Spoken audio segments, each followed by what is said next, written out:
বলেনি গণ অভ্যুত্থান এবং অনেকের আত্মত্যাগের ফলে সেই আন্দোলন সফল হয়েছে, কিন্তু সেই আন্দোলনে যারা ছিলেন তাদের মধ্যে অনেকের মধ্যে দেখা যাচ্ছে দ্বিধা, বিভক্তি, অনেক সময় অনেক সংঘাতময় জায়গায়ও তারা পরস্পর এসে দাঁড়াচ্ছেন।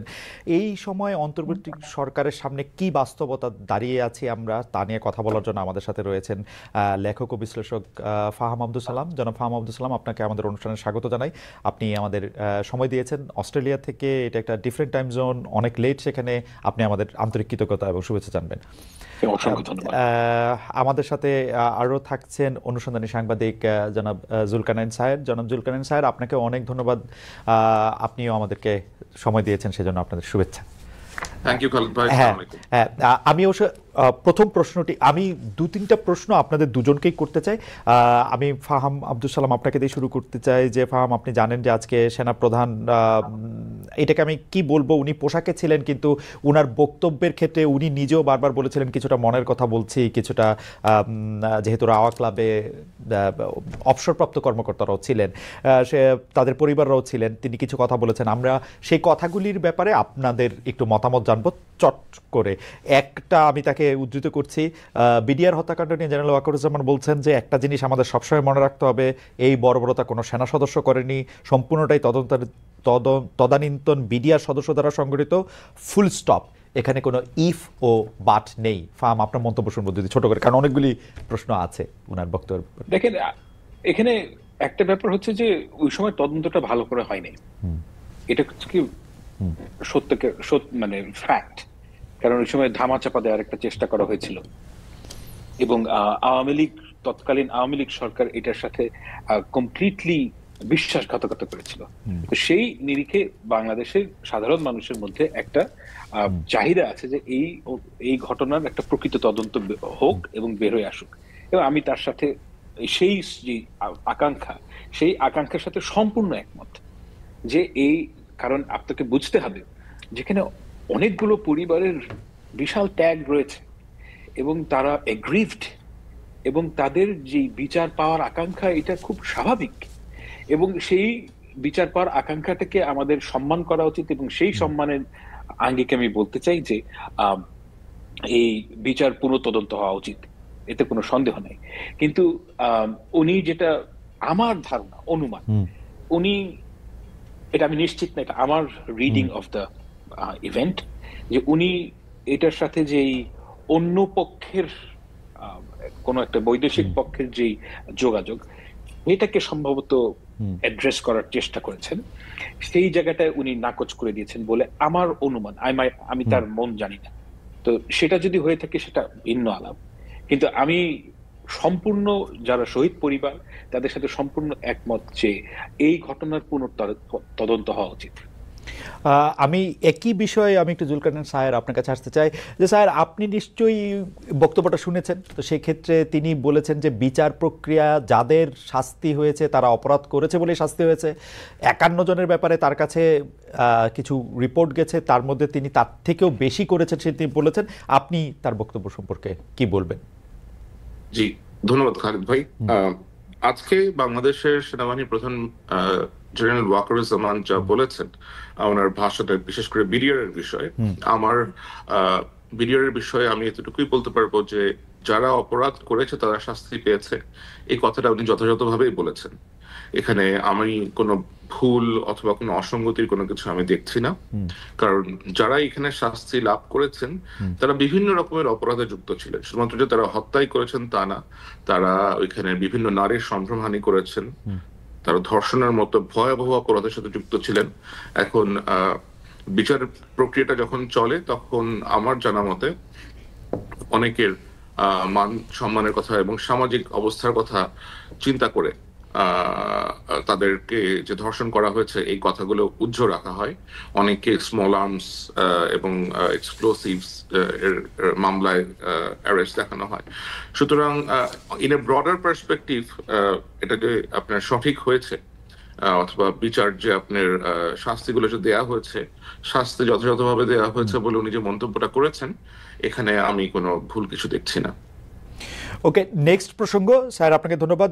ফাহাম আব্দুল সালাম, আমি আপনার কাছ থেকে জানতে চাইবো যে সেনাপ্রধান একটি প্রসঙ্গে বলেছেন, আমি একটু প্যারাফ্রেজ করি জিনিসটাকে, যে র্যাব, ডিজিএফআই, এনএসআই এরা প্যানিকড অবস্থায় আছে, পুলিশের ব্যর্থতার কারণও তিনি আসলে বলতে চেয়েছেন। 30,000 সেনা সদস্য দিয়ে যারা ক্যান্টনমেন্টে 30,000 যাবে আসবে তাদের দিয়ে আসলে এটা করা সম্ভব না। আমরা যা করছি সেগুলো আমাদের উচ্ছৃঙ্খলতা এবং আমরা পরস্পর এটার মধ্যে করছি, এরকম কিছু বলেছেন। আমি যেহেতু একদম পুরোপুরি উদ্ধৃত করছি না, সেটা নিয়ে আপনার একটু মন্তব্য শুনতে চাই। কথাটা তো সত্যই, মানে ব্যাপারটা হচ্ছে যে আমরা একটা এক্সট্রাঅর্ডিনারি ফেজে আছি, এবং এই এক্সট্রাঅর্ডিনারি ফেজে থাকার কারণে কিন্তু মিলিটারির একটা যে ক্যাপাসিটি সেটা ভীষণভাবে হ্যাম্পার্ড হয়েছে। এটা কোনোভাবেই মানে অস্বীকার করার উপায় নেই, কারণ মিলিটারির কাজ তো রাস্তায় না, এবং এই কাজটা করছেন তারা, এবং এটা একটা লিমিট আছে, একটা জায়গায় গিয়ে থামতে হবে। আমি সেটা বলি যে আমাদেরকে নর্মালসিতে ফেরত আসতে হবে। আমাদের যে পুলিশিং, এটা একেবারে ডিপ্লিটেড, পুলিশিং এর কোনো ক্ষমতাই নেই। সেই অবস্থা থেকে আমাদের উন্নতি হয়েছে, কিন্তু ল অ্যান্ড অর্ডার অবস্থা খুবই বাজে। তো এই জন্য একটা প্রিভেইলিং আইডিয়া হচ্ছে কি যে একটা যদি পলিটিক্যাল গভর্নমেন্ট আসে তখন তাদের পক্ষে এই কাজগুলো করা সহজতর হবে, এবং অর্থাৎ মূলত স্টেবিলিটির দিকে আমাদের দেশ নর্মালসিতে ফেরত যেতে হবে। এবং সেই কারণ থেকে ওয়াকার সাহেব এই কথাগুলো বলছেন, এবং এটা তো সত্য কথা যে মিলিটারির ভেতরে যে এতদিন ধরে যদি আপনি এনগেজ করে রাখেন রাস্তাঘাটে, এবং ল অ্যান্ড অর্ডার অবস্থা ভালো না, so if you think about it, যে এই কাজগুলো তো আসলে পুলিশের কাজ, এবং পুলিশকে যদি পাওয়ারফুল করতে হয়, পুলিশ একটা ডিপ্লিটেড ফোর্স, এটাকে আপনার মানুষ লোকবল বাড়াতে হবে, নর্মালসিতে ফেরত যেতে হবে, এবং ওই গোলের দিকে যাওয়ার যে তার ইচ্ছা আমার কাছে মনে হচ্ছে দ্যাট ইজ পারফেক্ট। এবং এটাই একজন অ্যাডাল্ট হিসেবে, একজন রেসপন্সিবল মানুষ হিসেবে তিনি যা বলেছেন, যেটা আমার কাছে তাই মনে হচ্ছে। ফাহাম, এখানে দুইটা প্রশ্ন। এক হচ্ছে যে আপনি কি পরে নিশ্চয়ই আরো আমরা বিস্তার করতে পারবো, যে আপনি কি এটা বলতে পারবেন যে কেন যেই কাজ পলিটিক্যাল গভর্নমেন্ট পারবে সেইটা নন পলিটিক্যাল গভর্নমেন্ট কেন পারবে না, যদি এটা আইন শৃঙ্খলার ব্যাপার হয়? এক, আর এইটা আগে একটু জি। It's a fantastic question. মানে বাংলাদেশের সরকার, বাংলাদেশ এমন একটা রাষ্ট্র যেটা ডিজাইনড ফর পলিটিক্যাল গভর্নমেন্ট, এবং এটা একটা নন পলিটিক্যাল গভর্নমেন্টকে এই দেশ গভর্ন করা সম্ভব না।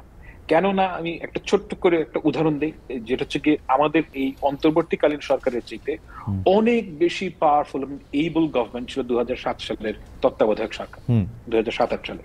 ওই সময় একটা তারা কমপ্লিটলি, এখন তো কোনো সরকারই ছিল না, 5ই আগস্টে তারা একটা ফাংশনাল গভর্নমেন্ট পেয়েছিল। অ্যান্ড ইয়েট আপনি চিন্তা করে দেখেন যে তাদের যে সরকারের লাস্টিং লেগেসি, একমাত্র লাস্টিং লেগেসি হচ্ছে কি ভোটার আইডি কার্ড। কারণ আমাদের দেশের যেহেতু সরকারের মধ্যে ক্লায়েন্ট পেড, আচ্ছা সরকার বলছি, ভুল বললাম, এই দেশের মধ্যে সর্বক্ষেত্রে ক্লায়েন্ট পেট্রন বেসড একটা রিলেশনশিপ তৈরি হয়। এখন বর্তমান সরকারের যেটা সবচেয়ে বড় সমস্যা, সেটা হচ্ছে কি তারা যদি বিউরোক্রেসি চালাতে চান, তাদের কাছে ক্যারেট নাই, স্টিকও নাই। স্টিক 5ই আগস্টে ছিল, সেটা ব্যবহার করেন নাই।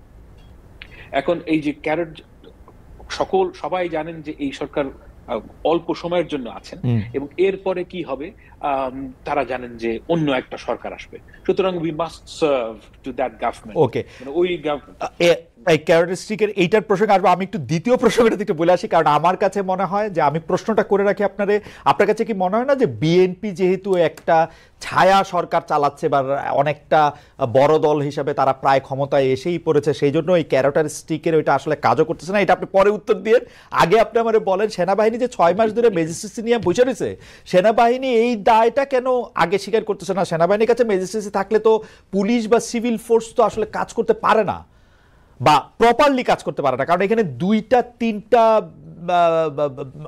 ক্ষমতার কেন্দ্র তৈরি হয়, এবং যেটা আসলে সেইটা তারা ধরে রাখছে কেন যদি না পারে, বা কি করছে?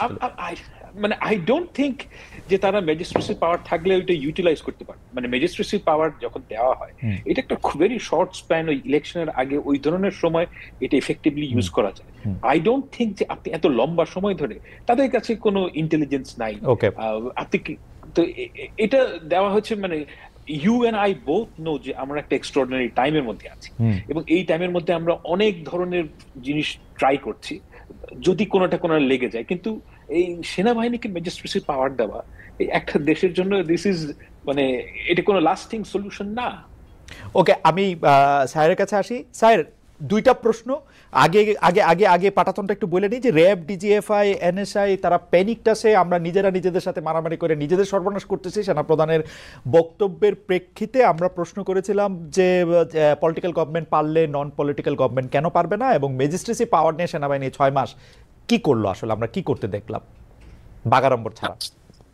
ওকে, র্যাব, এনএসআই, ডিজিএফআই, বাংলাদেশ সেনাবাহিনী, এই বাহিনীগুলো প্যানিক অবস্থায় আছে। আমার মনে হয় এই কথাটা উনি বলেছেন যে কারণে, সেটা হলো যে আপনি দেখেন